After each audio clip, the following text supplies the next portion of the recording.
Let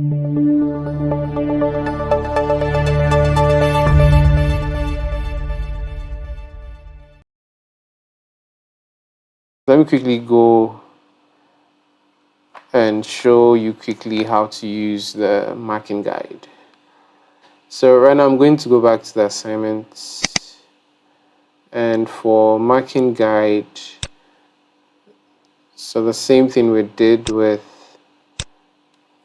rubric, we go into the edit settings. So in your assignment settings, just make sure you select the grading method you want to use, and this time I want to use marking guide. So we've looked at simple, direct, rubric, and our marking guide. And the feedback type, again, don't forget, if you want to annotate PDF tools to show at the top, then this is what you select to, and then there are other two more feedback types you can use. And then what else? Yeah, so make sure the grading is set to marking guide, and then save and display.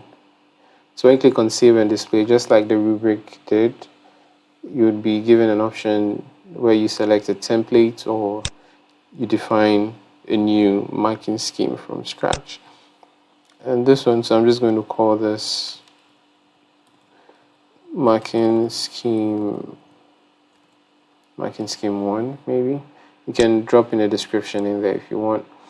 Now, so you can see the difference between the rubric and marking scheme. So the rubric had criterions. Fine, this guy also has criterions, but had levels where you just select. But this one is more like the marking guide we're used to.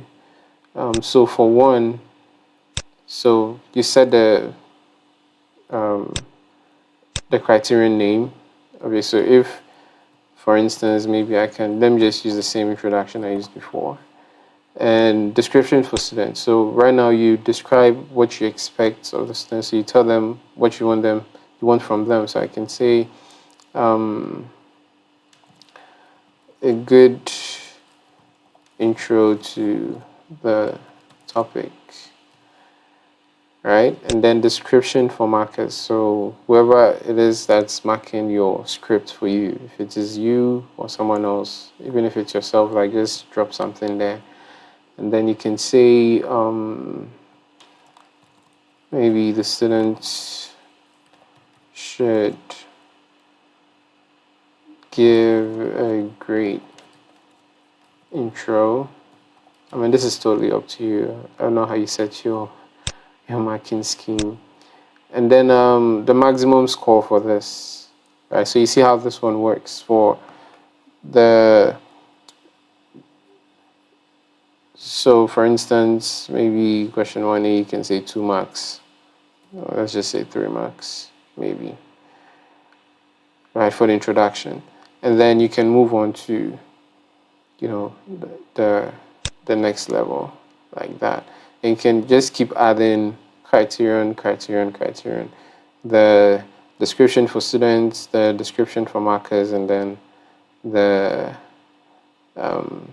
maximum score for that particular one.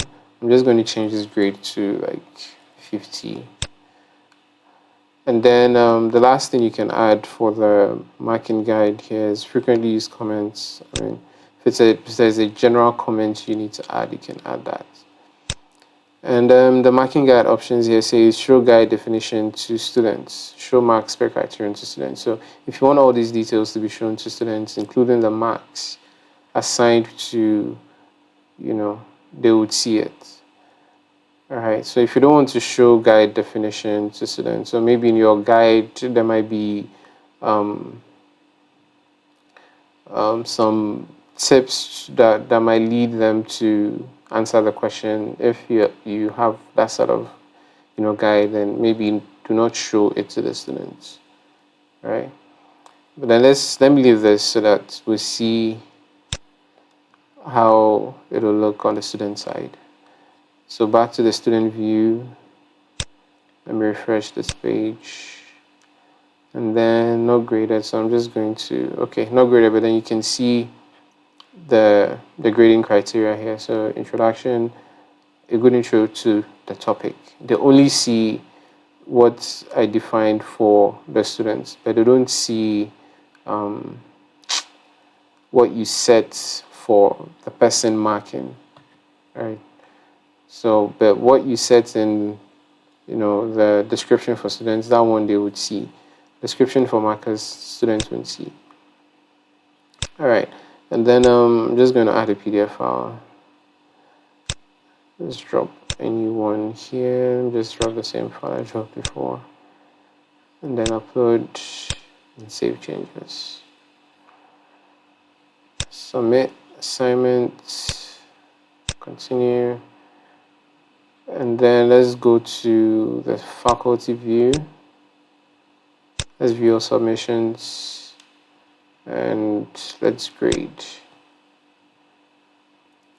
And just like we had with the rubric, so you can see the difference here. With the rubric, we could see all the criteria and all the levels, and all we had to do was just click, click, click, right? And for the marking guide, you would have to type like,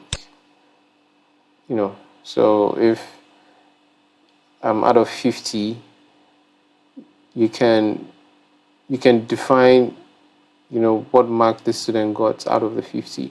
With the rubric though, it is set to like different levels, so it's either, let's say you set 2 mark, 3 mark, or 2 mark, 5 mark, and 10 mark, so they can get between that, but then they can't get, say, between 5 and 10.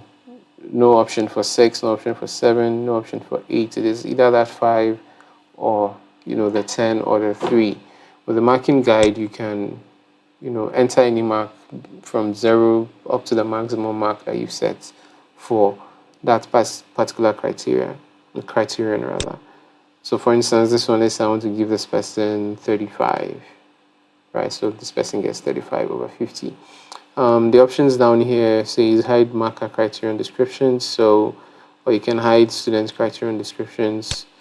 I can hide that, and then you can see at the top here the students criterion descriptions is gone. If you hide the marker zone too, it'll go. But maybe you want to see both, so they can see what was expected of the students, and then you can see what they've put in there for you to use to mark, and that would guide you. So when you're done with this, same like the other ones, just click on Save Changes, and it'll change to graded. Now I'm going to go quickly into the student view. Where is it? And then refresh this page, and it'll say graded, and they would see the maximum score, and they'll see the score that you gave to them, which is 35, and that is 70, and then they'll see who graded that work. This can also be disabled when you set up the assignment. All right, so that is that for marking online. So now we've seen how we can use Simple Direct. We've seen how we can review quizzes. We've also seen how we can use the rubrics and then marking guides. So all these tools are there to help you to mark your exams, assignments, and quizzes online. All right, so thank you for watching, and I'll see you in the next one.